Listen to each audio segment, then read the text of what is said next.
अस्सलामुअलैकुम। इस लेक्चर में हम जो गैस टरबाइन के अंदर तीन डिफरेंट कम्बिनेशन हैं उनको स्टडी करेंगे। उनमें इंटरकूलिंग, रीजनरेशन एंड रीहीट है। The first effect of intercooling, the network of a gas turbine cycle is the difference between turbine work output and a compressor work input का जो difference होता है उसका हम network of a gas turbine कहते हैं।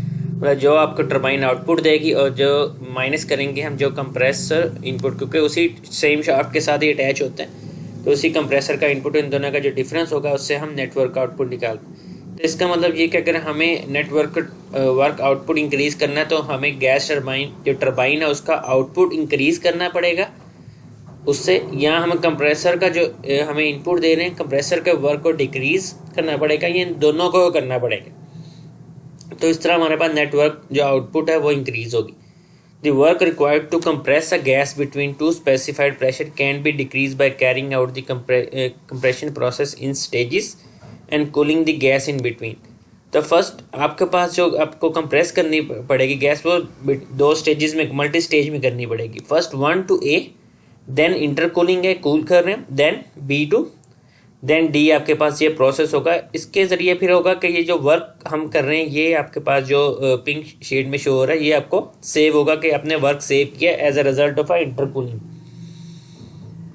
As the number of stages is increase the compression process becomes nearly isothermal at the compressor inlet temperature and the compression work decreases. तो आपके पास कंप्रेशन जो वर्क होगा वो डिक्रीज होगा, क्योंकि intercooling है उसका जो इफेक्ट होगा वो किस लिए, क्योंकि आपके पास 1 to A का जो प्रोसेस है इसमें आपके पास जो आपके पास एयर है उसको कंप्रेस कर रहे हैं, देन A to B में उसको आप कूल कर रहे हैं। उस कूल में क्या होगा कि जब आपके पास कूलिंग में आपके पास जो डेंसिटी होती है वो आपके पास क्या होती है, वो इंक्रीज़ होती है।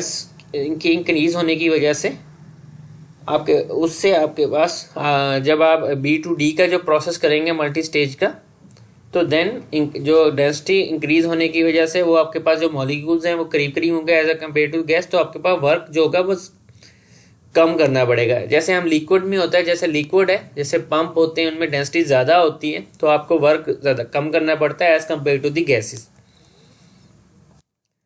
इफेक्ट ऑफ री हीटिंग है, उसका जो प्रोसेस है वो इसके रिवर्स है। जैसे हम टरबाइन के कंप्रेसर में the work output of a turbine operating between two pressure levels can be increase by expanding the gas in stages and reheating in between, that is utilizing by multi stage expansion with री heating.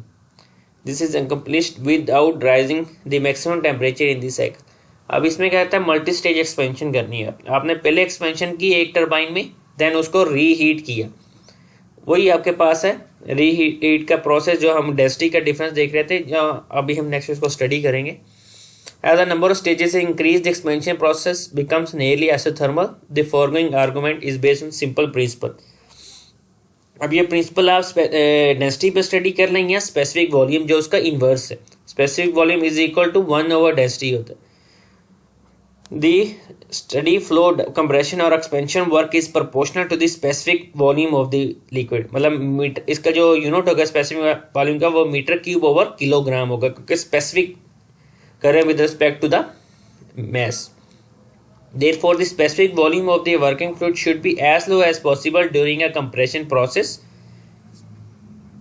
it should be as low specific volume होना चाहिए, इसका मतलब density ज़्यादा से ज़्यादा होनी चाहिए अगर हम रिवर्स केस करें, and as high as possible during a expansion process। This is precisely what intercooling and reheating accomplish। ये अभी हमने जो डिस्कस किया उसी बारे में कि आपका स्पेसिफिक वॉल्यूम या डेंसिटी है वो रिवर्स, मतलब उस तरह आपके पास, क्योंकि डेंसिटी की हम बात करें अगर हम एक्सपेंशन के प्रोसेस में, तो डेंसिटी आपके पास जो होगी, उन्होंने कहा कि कम से कम होनी चाहिए। Combustion in a gas turbine typically occurs at 4 times the amount of air needed for complete combustion to avoid excessive temperatures। Therefore, the exhaust gases are rich in oxygen and reheating can be accomplished by simply spraying additional fuel into the exhaust gases between two expansion stages। तो just आपके पास fuel को spray करेंगे gases में, तो then हम उसको वहाँ पे रीहीट कर सकते हैं। Working fluid leaves the compressor at a low temperature and turbine at a higher temperature when intercooling and reheating are utilized. This makes regeneration more attractive since a greater potential for regeneration exists. क्योंकि temperature difference ज़्यादा होगा जितना उतना ही regeneration का जो purpose होगा वो ज़्यादा फुलफिल होगा. Also, the gases leaving the compressor can be heated to a higher temperature before they enter the combustion chamber because of the higher temperature of the turbine gas. अब हम इस TS diagram को study करेंगे जो आपके पास intercooling, reheater and regeneration का mixture है. A schematic of the physical argument and TS diagram of the ideal two-stage gas turbine with intercooling, reheating and regeneration. The gas enters the first stage of the compressor as state 1 is compressed asymptotically to an intermediate pressure P2. तो इस compression के बाद जो आपके पास stage आएगी 1 to 2 asymptotically वो compression होगी, वो स्टेज आपके पास 2 हो जाएगी. देन आपके पास 2 to 3 का जो प्रोसेस है वो इंटरकूलर का है विद अ कांस्टेंट प्रेशर. आपके पास कांस्टेंट प्रेशर के थ्रू आपके पास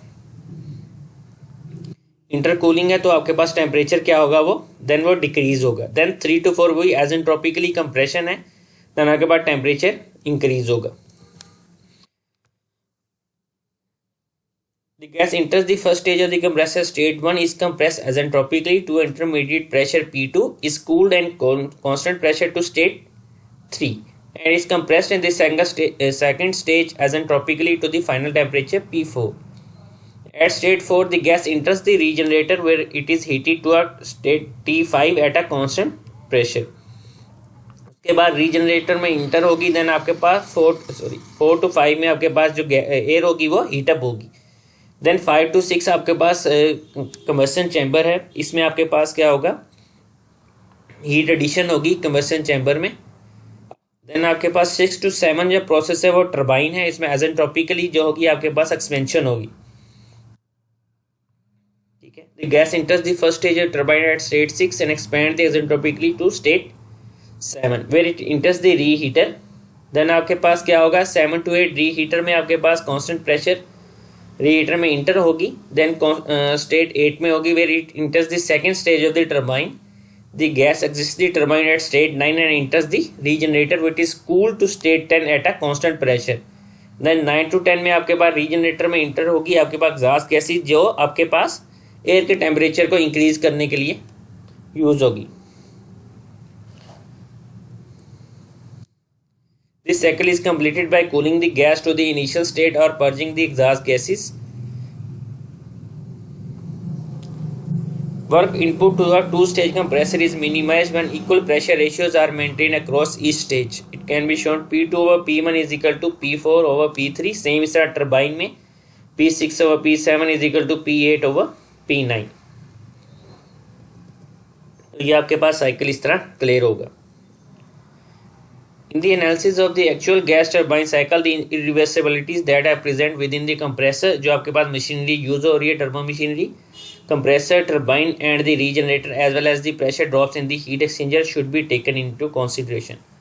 The back work ratio, जिसको gas turbine cycle improves as a result of intercooling and reheating, आपके पास back work ratios improve होती है. इसका मतलब ये नहीं है कि आपकी thermal efficiencies भी improve हो अगर आप सिर्फ इंटरकूलिंग या रीहीटिंग यूज़ कर रहे हैं. ये हमेशा इंटरकूलिंग एंड रीहीटिंग है वो आपकी डिक्रीज करती है थर्मल एफिशिएंसी को, अनलेस आप रीजनरेशन को भी यूज़ कर रहे हैं, क्योंकि intercooling decreases the average temperature at which the heat is added and same इस तरह reheating increases the average temperature at which the heat is rejected. This is also apparent. Therefore, in gas turbines, power plant, intercooling and reheating is always used in conjunction with the regeneration. If the number of compression and expansion stages is increased, the ideal gas turbine cycle with intercooling, reheating and regeneration approaches the Ericsson cycle. आपके पास उसको approach करता है, and the thermal efficiency approach to the Carnot cycle. However, the contribution of each additional stage to the thermal efficiency is less and less, and the use of more 2 or 3 stages cannot be justified economically. ठीक है. Then next lecture में आपको इंशाल्लाह मैं आपकी इनको examples करवा देता हूँ आपको गैस टर्बाइंस की जो हमने डिफरेंट कॉम्बिनेशंस के साथ पढ़ी है, तो देन आपका गैस टर्बाइंस का भी कंप्लीट हो जाए. Thank you.